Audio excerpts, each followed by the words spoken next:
on, big news today. Ilkay Gundogan, his future very much up in the air. Barcelona want him out, and he has pretty much accepted that fact. Manchester City, a possibility, of course, a team where he came from originally, had so much success. He could be returning to the Premier League, although there's also interest from Saudi Arabia and Turkey as well. For more on this, let's welcome intro. Frank Leboeuf is with us. Frank, what would you do? Well, if somebody doesn't want you, you shouldn't stay. Hansi Flick made clear that playing him and Lewandowski would be absolutely impossible because of the high pressure that he wants to put in. Therefore, I think it would be sacrificed because Lewandowski is the choice number one. Therefore, if you want to play, you want to enjoy your football, you can go back to Manchester City. That would be a good option if you can play. Or finish your career with lots of money and go to Saudi Arabia or Qatar. I would go. If you're not wanted, don't force it, because you're not at the age where you have to prove anything. Gundogan doesn't have to prove anything. He has proven that he's a great player, that he was a fantastic guy, and he had a great career.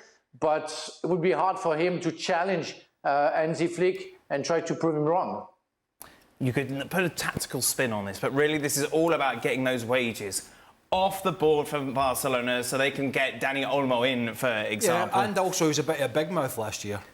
What did you make of that? Obviously, last year... some of it was OK. So last year he criticised the young players, of course, after they weren't sad enough, after the defeat against Real Madrid, and then came out in the PSG defeat as well, didn't he? And he it was the Ronald Araujo one I didn't... Yeah, that was the red card. It was the Ronald Araujo one I didn't like, an experienced player.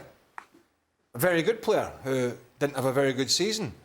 And that was, to me, beyond the pale, right, of what you should and shouldn't. It's all very well, trying to give the young ones a bit of a shake and lead them in the right direction, then coming straight off the back of a disappointing game in Paris and say, hey, did you see him? He cost us. So I think there was quite a few things, and also I saw a bit of the show yesterday with Alex on, the bits where he didn't freeze. Oh, yep.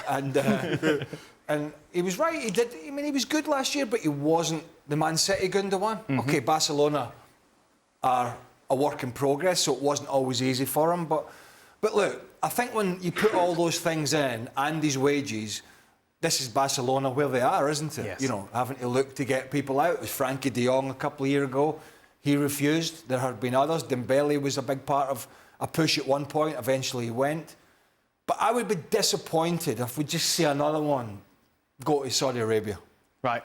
You'd like to see him back at City? I think he's too good a player. I just think he's too good. Come on. He's got to be sitting on a pile of cash. Mm-hmm.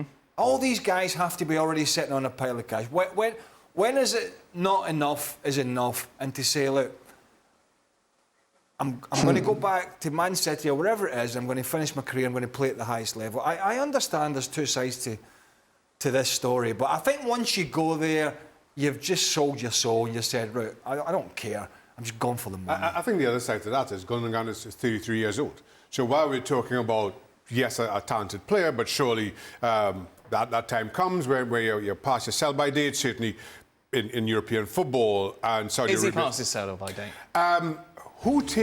Who other than Man City? Well, he was in the German national team for the Euros. I know he's just retired, but he was still right. But on the money that he would be on, who takes that chance on a 33-year-old?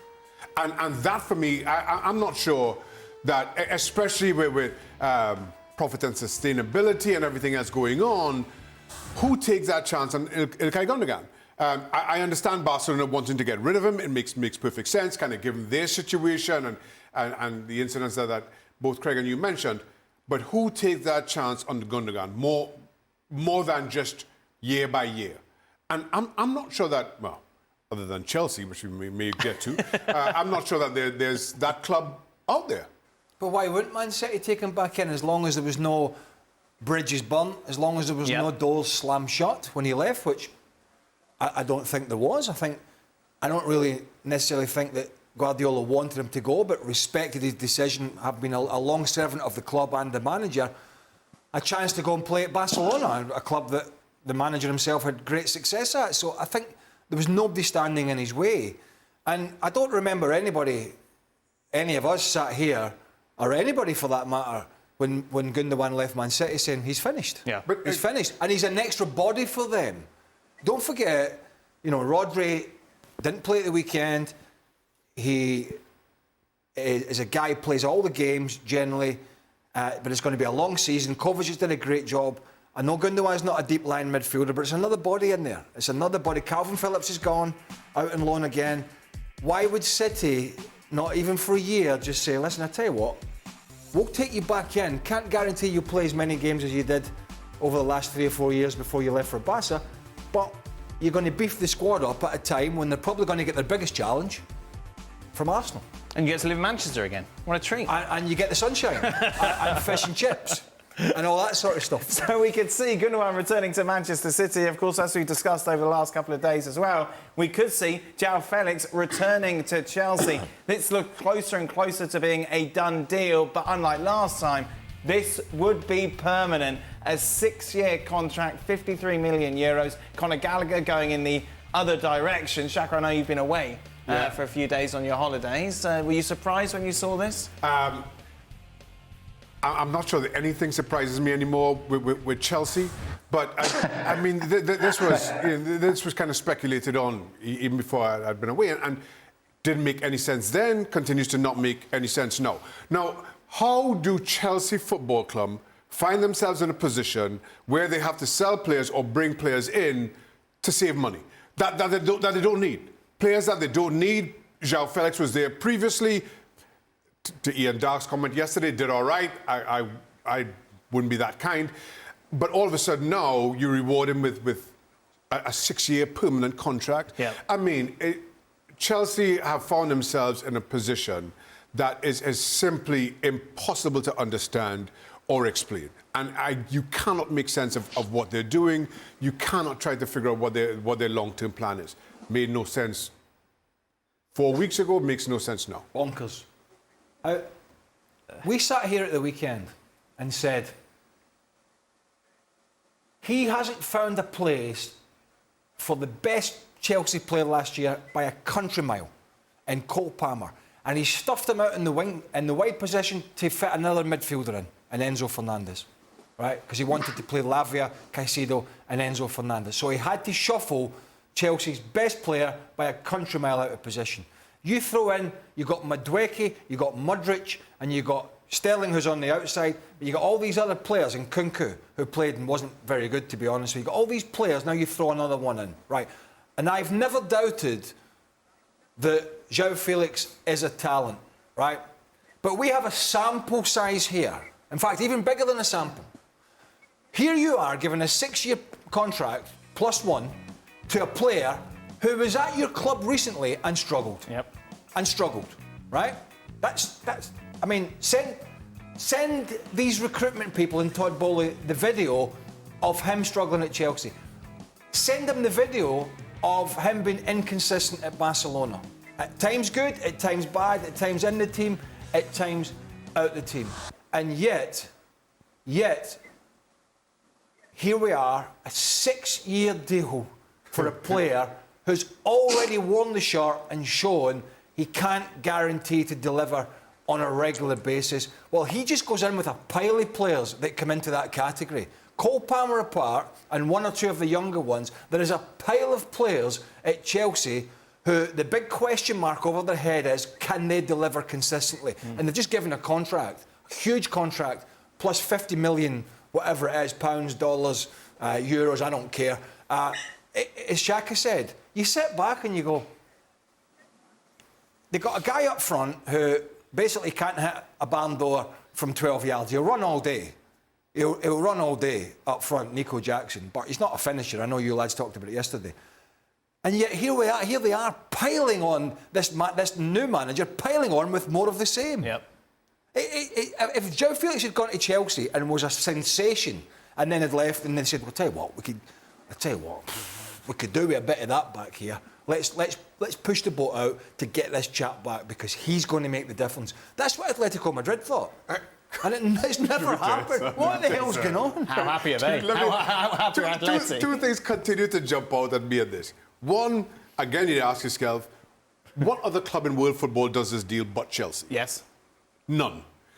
And second, to Craig's point, if you're Atletico Madrid, you take all 50 million of what you buy the lot. You buy lottery tickets because you cannot believe your luck in Chelsea coming up with this kind of money for a player who wasn't worth an Atleti shirt, wasn't worth it in a Barcelona shirt, wasn't worth it in a Chelsea shirt. When he didn't do particularly, when he was inconsistent at Barca last year, and he did have his good moments, didn't he? Mostly against Atleti. When he first came in. As Shaka said, Atleti were sitting there going, oh my God, where's the pathway for this one? We can't see one. And there they come, steaming in like a bull in a china shop going, here's 50 plus for you. I mean, listen, we might all be wrong. Yeah. And he might resurrect his career. Because I'm telling you now, he needs to. Frank, are we being too negative? Yes, of course, doesn't make any sense. I mean, it's been proven that Joao Felix was struggling at Chelsea when he was on loan at Barcelona last season, even if he started well. That it doesn't make any sense. I mean, they have to be vocal. They have to explain to us what is in their mind, because we don't get it. The only explanation for me is that they love so much Gallagher that they wanted to please him, so they bought Joao Felix in order for him to go to Atletico Madrid. Otherwise, yeah, it doesn't make any sense. I mean, it would be laughable if it wasn't so annoying and shameful. I don't get it. Yeah, I really hope, because I used to rank Joao Felix very highly when he started his career at Porto, and I say, well, that guy is a real talent. But he has proven that his inconsistency is huge, and I don't see him being the Joao Felix that we saw playing when he was younger. So, unless he proves us wrong, I have to tell you, they have to go away. I mean, those people, they have to go away. I love that club so much that I'm going to get ready for a riot if needed. Because they carry on like that, they're going to kill the club. Really. They're going to kill the club. And the fans, they're going to get crazy. They wonder what's going on. You know, I mean, Cole Palmer will have to play on the right side because they signed Joao Felix, and they will have to put him in. They will have no other choices. And therefore, the biggest assets will be on the side, and we saw it during the weekend, not being used like it should be used.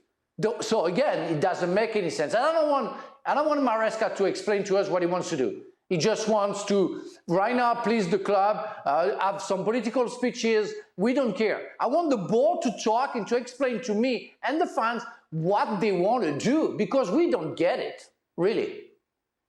I mean, if they play, I mean, it's all hypothetical now, but if they want to play Joao Felix as a number 10 and keep Nico Jackson, then one of these, what's Lavia, Enzo Fernandez and Caicedo, that had to be the best part of 250 million between the three of them. Yes. Enzo been, I think, the most expensive, then Caicedo, and then Lavia might have been 60 million. Yeah, it's quite a bit still. It's quite a bit of stuff.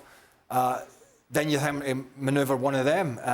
If you're playing him in the wide position, then you have another guy you paid quite a bit of money for in Nkunku, who hasn't looked great, it has to be said. You're looking at leaving him out unless you play Felix as the front man, which we know he isn't really. He can do it to get other people into the side. So welcome to Chelsea, Enzo Maresca, and have these problems about keeping players happy and fitting them all in and trying to build some sort of team around the system when you've got people behind the scenes.